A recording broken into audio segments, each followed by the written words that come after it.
السلام عليكم ورحمة الله وبركاته.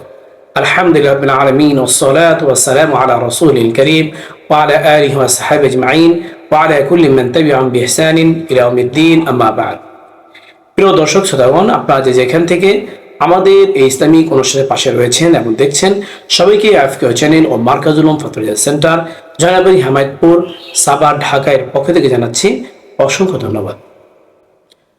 রাকিবুল ইসলাম বৃহত্তম মুমিন শাহী থেকে প্রশ্ন করেছে। তার প্রশ্ন হলো, কুরবানির পশু ক্রয় করার পর অন্য কাউকে শরীক করা যায় কিনা, অন্য কাউকে সেগুলোতে অংশীদার করা যাবে কিনা, বিষয়টি জানালে অনেক উপকৃত হবে।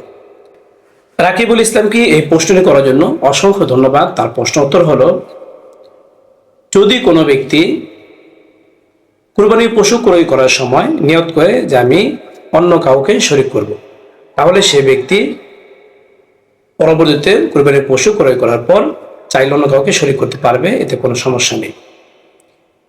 কিন্তু সে যদি ধনী হয় আর আগে থেকে নিয়ত করুক বা না করুক, এতে কোনো সমস্যা নেই।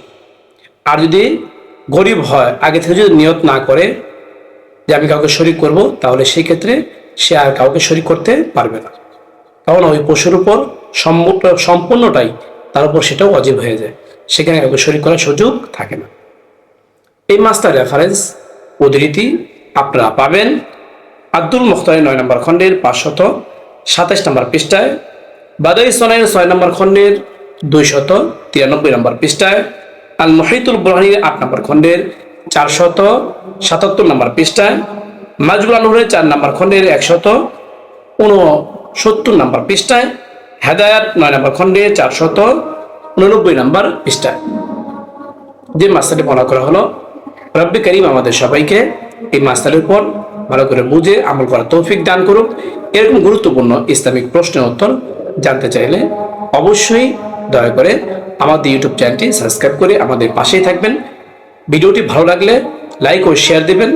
তাছাড়া আপনার কোনো প্রশ্ন থাকলে ইউটিউব কমেন্ট বক্সে আপনারা প্রশ্ন করতে পারেন। তাছাড়া আমাদের একটি FQA নামে ফেসবুক পেজও রয়েছে, সেই ফেসবুক পেজে গিয়ে লাইক ও শেয়ার দিয়ে আমাদের সাথেই থাকতে পারেন। চাইলে সেখানে আপনার কমেন্টে আপনার প্রশ্ন করতে পারেন।